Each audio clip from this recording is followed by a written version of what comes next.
Pakinggan naman natin muna yung yung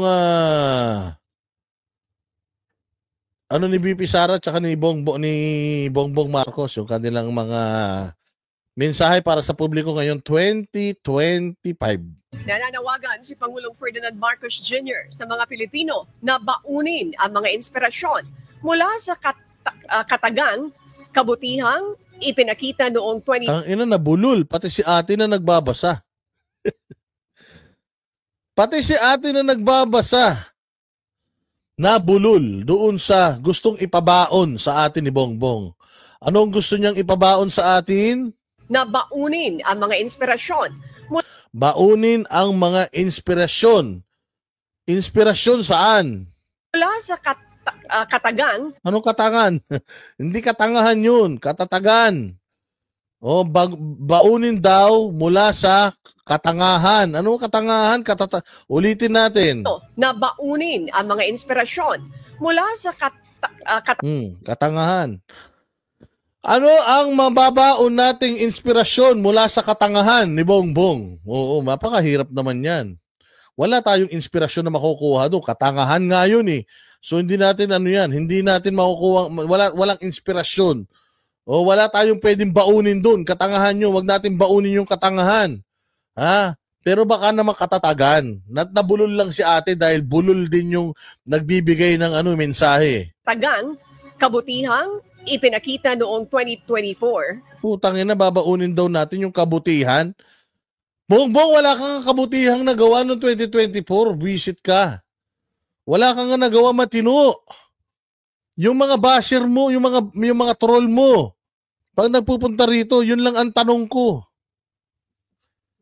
Ang tanong ko lang sa mga troll mo, maglagay naman kayo ng mga bagay na ginawa ni Bongbong Marcos sa nakalipas na 3 taon na nakatulong sa bayang Pilipinas. Putang ina, wala silang mailagay. Anong babaunin namin kabutihan ang sinasabi mo? Hayop na yan. Meron ka pang binigay na mensahe nung Christmas na na maging beacon o putang ina, may mga beacon pa. May mga ganun-ganun ka pang binibitawang visit ka. Napakadali magbigay ng napakadali magbigay ng mensahe. Puta, mensaheng pansabog pa yung binibigay mo eh. Sa paghanap sa mga pagsubok o pagharap sa mga pagsubok sa taong 2025. Sa kanyang mensahe, binigyan diin ng Pangulo ang kahalagahan ng pagkakaisa at diwa ng bayanihan. Ang inanong kapal ng mukha talaga niya, no?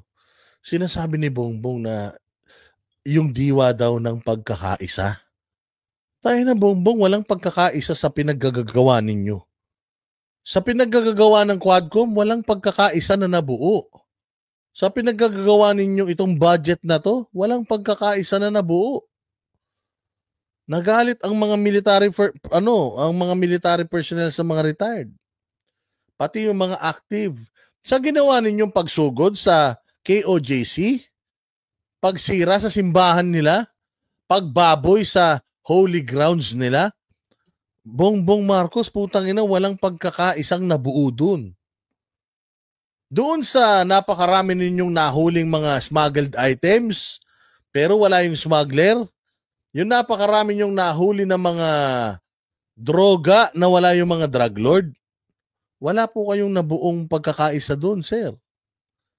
Ano pa ba? Yung kalamidad na pinangalandakan ninyo, pinagyabang ninyo yung flood control system projects ninyo na 5,500, kinaumagahan, bumaha ang leeg. Wala pong pagkakaisang naganap doon. Siguro, kung may nagkaisa man nung mga panahon na yun, nagkaisa na muntik malunod sa baha. Spike Nerd 718, Happy New Year, Boss T. Sana sa bagong taon na ito ay alam mo na. Oo, sana nga. Huling hinga na nila yan. Marmalade Pie, Happy New Year sa'yo. Leo Okada, Happy New Year. Mabuhay ka. Hindi ba, mga bossing? Ay, nako, sa totoo lang, hindi ko na talaga maintindihan. Saan ang gagaling to si Bongbong Marcos? Dito sa hanggang ngayon, pagkakaisa pa rin. Nagkakaisa kami. Talaga, Bongbong Marcos, dahil sa'yo.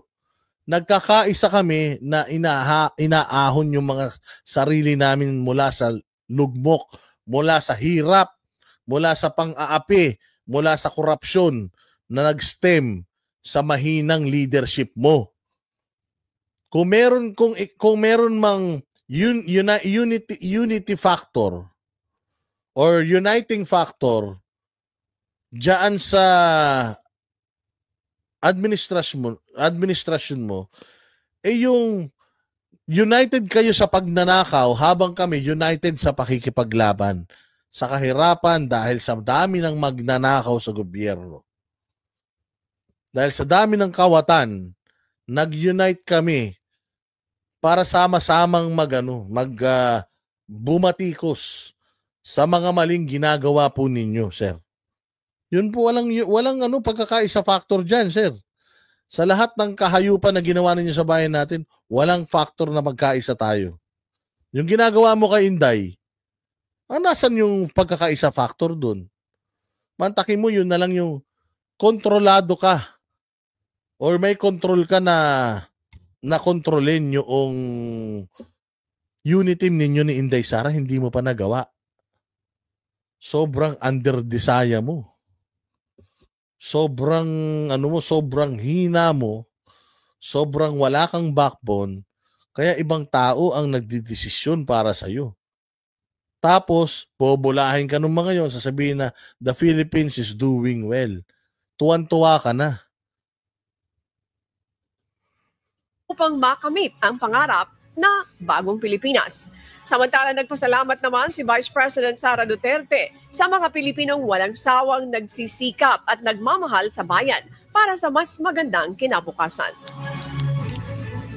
Ako ay nagpapasalamat sa inyong walang sawang pagmamahal sa bayan na ipinamalas. Tingnan nyo si Bongbong Marcos, puta sulat lang ang kayang gawin. Napakatamad mo talaga, Bongbong. Si Inday Sara nga naka-t-shirt lang pumunta sa Pisara na kulay green. Nagpa-video, nagbigay ng mensahe sa mga Pilipino. Tangina, Bongbong, pagbibigay lang ng mensahe, kinakatamaran mo pa. Magpakitang tao ka naman. Kunyari, mag-effort ka naman. Magbihis.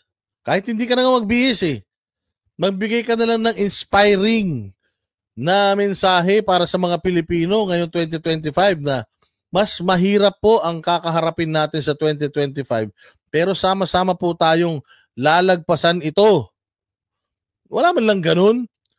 Pantaka mo si Inday Sara, Vice President, nakuha pang magbigay ng mensahe personal sa mga Pilipino samantalang ikaw, Presidente ka ng Pilipinas, sulat lang ang nagawa mo.